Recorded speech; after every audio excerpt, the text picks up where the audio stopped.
Il y a maintenant plus d'une quinzaine d'années, un soir d'été où je faisais la fête avec des amis, j'ai embrassé de force celle qui était mon ex. Alors qu'elle était ivre et moi, juste un petit peu moins. Oui, j'ai embrassé de force mon ex. J'ai bien conscience que c'était quelque chose de grave. Alors soyons clairs et avant toute chose, sachez que je me suis posé beaucoup de questions avant d'écrire cet épisode. Non pas par peur d'écorner mon image ou par souci de trouver les bons mots pour me dédouaner. Mais plutôt parce que j'avais envie que cet épisode soit avant tout utile, clair, sans aucun autre filtre que celui de mon changement de voix désormais habituel. Et du coup, je me suis aussi posé la question de savoir si avant toute chose, je devais donner les circonstances de cet incident. Si on peut appeler ça comme ça. Au départ, je me suis dit que non, qu'il ne fallait surtout pas que j'explique l'avant, que ça ne servait à rien, qu'il était important de se concentrer sur la notion de consentement que je n'avais absolument pas respectée. Puis j'ai changé d'avis, parce qu'à l'évidence, j'avais aussi envie de démontrer par ma propre bêtise à quel point il était facile de se trouver des excuses, de justifier l'injustifiable.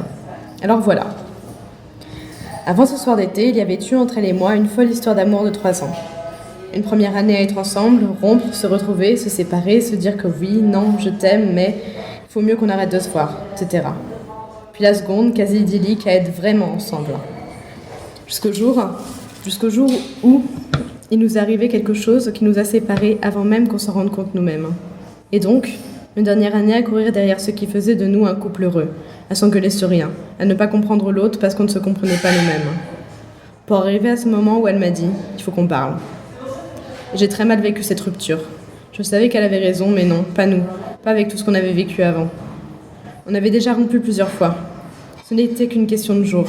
On allait se remettre ensemble, parce que c'était pas fini, pas nous. Puis une semaine, puis 2, puis 1 mois, et de nouveau 2. On se retrouve chez un ami, elle fait semblant d'aller bien. Elle, moi, de maîtriser la situation. Manifestement, ça ne marche pas. On le sait tous les deux, mais on ne dit rien. Tout le monde boit. Je vais vers elle. La musique est assez forte pour que je puisse lui dire des choses qu'elle sera la seule à entendre. Je lui dis que je l'aime encore, forcément. Elle me dit « Arrête, on en reparlera plus tard ».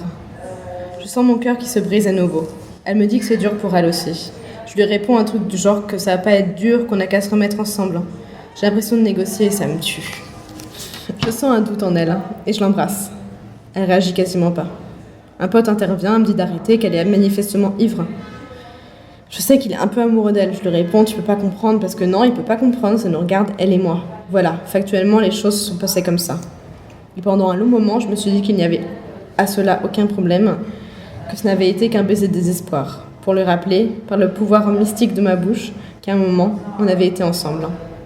Et j'auto-justifiais aussi d'avoir envoyé chier ce pote par le fait qu'il était intervenu à cause de ses sentiments à lui, et surtout pas pour la défendre elle. Et que de toute façon, me connaissant, je ne serais jamais allée plus loin qu'embrasser mon ex. Voilà, factuellement.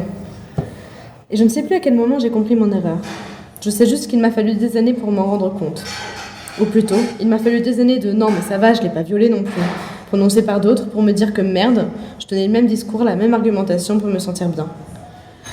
Parce que comme beaucoup trop de monde, j'avais associé le mot viol à un inconnu très louche qui tabasse une fille dans une ruelle sombre. Sauf que moi, je n'étais pas un inconnu. Je me sentais pas louche, j'avais pas frappé de fille, je ne fréquentais pas de ruelle sombre, donc je n'avais absolument rien à me reprocher.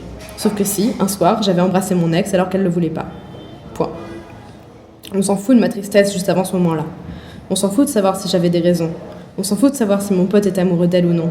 On s'en fout de savoir que cet ex ne m'a jamais reproché mon comportement par la suite. J'ai merdé. Et j'ai compris bien longtemps après que c'était facile de merder puisqu'on a encore aujourd'hui à disposition tout un tas d'excuses prêtes à l'emploi pour ne pas se soucier de ça. Alors pour celles et ceux qui me connaissent, voilà pourquoi depuis ma crise de conscience, je me permets parfois de gueuler aux autres que le consentement ce n'est pas à la carte. Qu'il n'y a pas d'excuses de genre ouais mais parfois dans le doute. Sachez que je n'ai pas la prétention de tout savoir sur le sujet, d'être parfait, de ne pas encore faire parfois des erreurs énormes. Que je n'essaye absolument pas de me racheter une conduite. Jusqu'un jour, j'ai fait une connerie et j'en ai marre qu'on me dise que ce n'est pas si grave.